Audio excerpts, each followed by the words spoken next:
Yeah, we're recording. Instead of top 5 and 5, today's a little bit different, though. Today we're having a conversation about how to have a hard conversation, because you and I both know the most important and phenomenal things in our life are relationships. But if you can't have hard conversations, you will lose out on what beautiful things they can be. So today is a top 5 in 5 ways to have a hard conversation.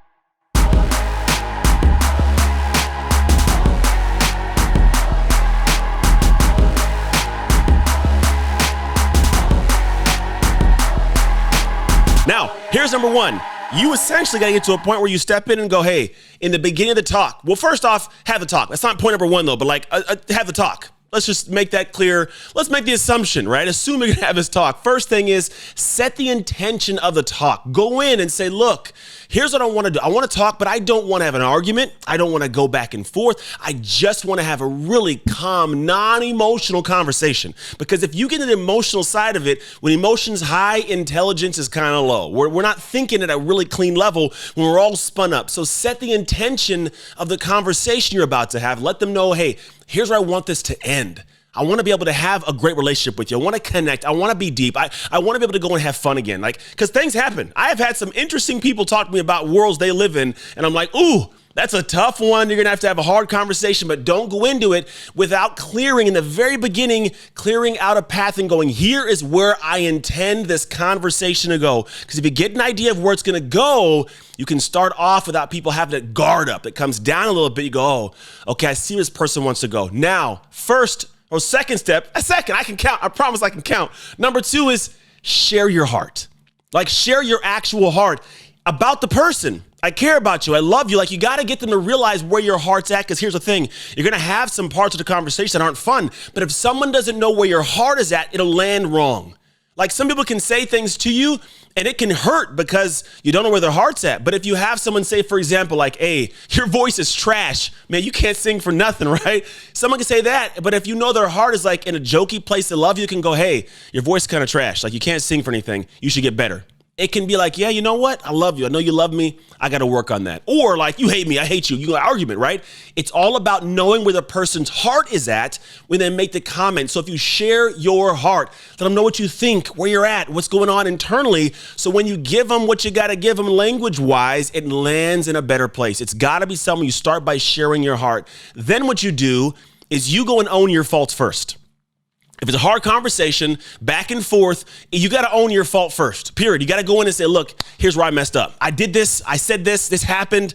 And I'm not proud of it, right? You're not going to go into place of telling what they should have done yet. Just own your part. It gives them a space to go, wow, this person told me where they want the conversation to go. They've then gone and shared their heart and they're owning their situation. They're owning their part of it. Wow, this person, just to be honest, most people want to reciprocity.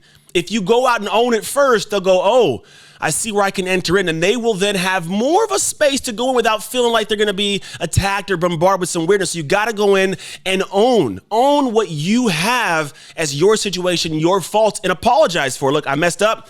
I shouldn't have done this. It sucked. I wish I could take it back, but here's what took place, right? Number 4, avoid blame language or avoid language of what they have to do, right? Blaming is you should have, you could have, but if you had, right? Don't put anything in there. Also, don't say you should have, you can't, you never, you need to. These things don't help because what happens is you're giving them a space to go, what do you mean I need to? What do you mean I shouldn't? What do you mean I can't? And now it's blame, it's attack, and they don't want to feel that. So never use those words when you're trying to have the hard conversation because people get defensive quickly. Emotions spike, and now I can't have the calm conversation. Man, this is crazy. I'm in my heart right now, guys. I'm having a little conversation. Man, anyways, so what you do is go in and have this kind of perspective. And then what you do is what I believe, number 5, the most important part of having a hard conversation.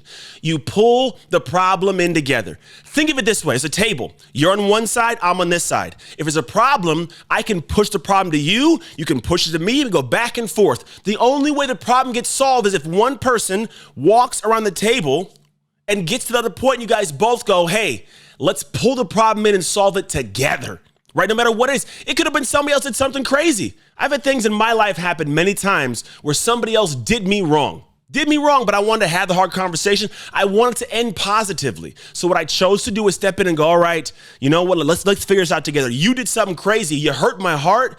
but I know that your heart's not to hurt me. I know you want to have a relationship with me. I know you made a mistake. How can we solve this together? And then what happens is you come out of this with depth and connection and powerful relationships, because truthfully, it's those dark moments that bring bright moments also. Those dark times, dark conversations, hard conversations that people come out more joined, more connected, have deeper relationships because they can communicate on levels that are beyond the surface. They're deep.